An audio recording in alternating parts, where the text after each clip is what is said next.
All right, so we've got some really fascinating stuff to unpack here. You've brought in all these materials on the Isle of Man and their approach to online gambling licenses. Looks like we're trying to get to the bottom of why this, well, it's a fairly small island, right? Why it's become such a big player in the global gaming industry. Yeah, it's an interesting case study for sure. We've got articles here covering a lot of ground. You know, the history of it all, the current landscape, what makes an Isle of Man license so attractive, and even some of the potential downsides, too. I think our mission for this deep dive is to really break down what makes these licenses so sought after and what that means for businesses that are trying to operate in online gaming. Definitely. I mean, that's the key question, isn't it? What is it about this specific place? Right. And looking at the stuff you've gathered, there are some key themes jumping out. You know, we see how important the whole iGaming sector is to the island's economy. And then there's the role of their Gambling Supervision Commission, the GSC. Right, the GSC. Seems to be a pretty central player. Yeah, they are. And the timeline, too, is interesting. The Isle of Man was an early adopter of online gambling regulation all the way back in 2001. You know, that's pretty early in the whole internet era. Yeah, they were definitely ahead of the curve on that one. Yeah. And then, of course, we get into the nitty-gritty. The advantages of having a license from there, like the tax benefits, for instance. Yeah. Their tax situation is very competitive, from what I've read. And, you know, their licenses have really strong international recognition. There are some challenges, too, like the cost, the fees associated with getting one of these licenses, and the application process seems, you know, quite rigorous. Rigorous, but that can also be a good thing, right? It adds to the prestige. Oh, for sure. Sure. A sign that they're not messing around. And then, of course, there's the whole breakdown of different license types. You know, the main one, but then they have specialized ones like a network services license and even a disaster recovery license. That's pretty unique. Yeah, it shows they're thinking about all the different angles. And that actually brings up a point I wanted to make. You know, one of the things that really struck me looking through these materials is that the Isle of Man isn't just about, you know, providing a stamp of approval. They've built a whole ecosystem around this industry. That's a great point. It's more than just paperwork. It's like an environment. Right. Exactly. They have a really robust digital infrastructure with high-speed internet and data centers, and the government itself seems pretty proactive. They're encouraging innovation, even looking at things like digital currencies and blockchain technology.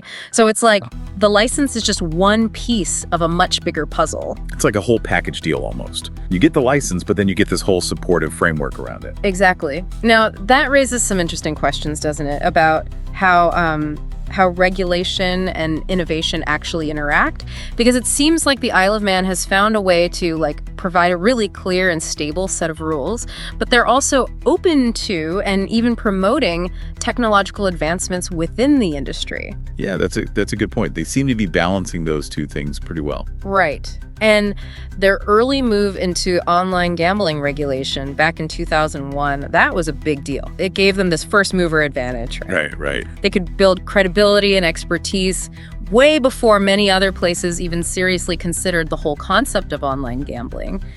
And that attracted some of the early companies, which laid the groundwork for where they are now. Yeah, I see. So it was like a smart strategic move that paid off big time in the long run. Exactly. And it's not just that. Their proactive stance also extends to things like blockchain technology. You know, they've been developing guidelines and frameworks for businesses that want to use blockchain for things like transparency and security. Oh, interesting. So they're really on the cutting edge of this stuff. They are, and that's a big draw for companies looking to the future. So let's try to tie all of this together. What does this mean for, you know, our listeners, for anyone who's interested in this world of online gambling? What are the key takeaways here? Well, I think it's pretty clear that the Isle of Man has strategically positioned itself as a premier jurisdiction for this industry. And they've done that by offering this balance of robust regulation, attractive financial incentives, and a real forward-thinking approach to technology. Right. And those financial incentives, we're talking about those low tax rates, right? Exactly. Those are a big draw. And, you know, even though that main license comes with a pretty hefty annual fee and application cost, it seems like that strictness actually makes it more valuable. Yeah, it's like a seal of quality almost. It is. It gives a lot of credibility to the companies that hold it, and the fact that they have all these different license types, that suggests that they're really trying to cater to a wide range of business models. Right. So whether you're actually running the gambling platform, providing services to other businesses, or even just needing a solid backup plan with that disaster recovery license, they've got you covered. Okay, so we've seen this unique environment they've built. Now let's bring this back to why this matters for someone who wants to operate in the online gambling space. How does all this translate into, something tangible for them? Well, I think the key is that this balance that we've been talking about, it translates into predictability and stability. If you're a business operating in the space, you want to know that the rules are clear and that they're not going to change on a whim. But at the same time, you also want to know that the government is open to innovation.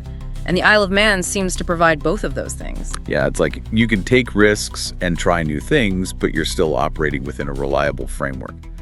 Makes sense. Absolutely. And, zooming out a bit, looking at the bigger picture, the Isle of Man's success really highlights how important it is to have well-defined and adaptable regulatory frameworks, especially in this digital age. I mean, their early adoption of online gambling rules and their willingness to embrace new technologies like blockchain, it's really put them ahead of many other jurisdictions. Yeah, they've been pioneers in a lot of ways. They have, and it makes you wonder, what can other places learn from their approach? How can they achieve that same balance of innovation and regulation? Because the Isle of Man has clearly demonstrated that it can be done. And it can be incredibly successful, both for the jurisdiction itself and for the businesses operating there. Yeah, they've managed to build a really respected and attractive place for operators. And that, of course, benefits their economy in a big way. All right, so to wrap this up, I think our listeners should now have a solid understanding of why the Isle of Man holds such a prominent position in this world. It's not just about legality, right? It's much more than that. Oh, absolutely. It's about the infrastructure they have in place, the reputation they've built, and the strategic advantages they offer. Things like access to markets and those efficient tax structures we talked about. Right. It's the whole package. Now, before we finish up, I do want to leave our listeners with something to ponder. Okay, I like it. A final thought to take away. Exactly. Given their, this proactive stance that the Isle of Man has taken on digital currencies and blockchain within the gambling industry, how might this regulatory environment further shape the future of online gaming and maybe even financial transactions more broadly? Ooh, that's a good one. I mean, their willingness to integrate these new technologies into their legal framework, it could be a real game changer. It might even set an example for other regions and completely transform how online gambling works. Who knows what the future holds, but they're definitely one to watch. Yeah, agreed. Lots to think about there. All right, well, on that note, I think we'll wrap up our deep dive for today. Thanks for listening. Thanks, everyone.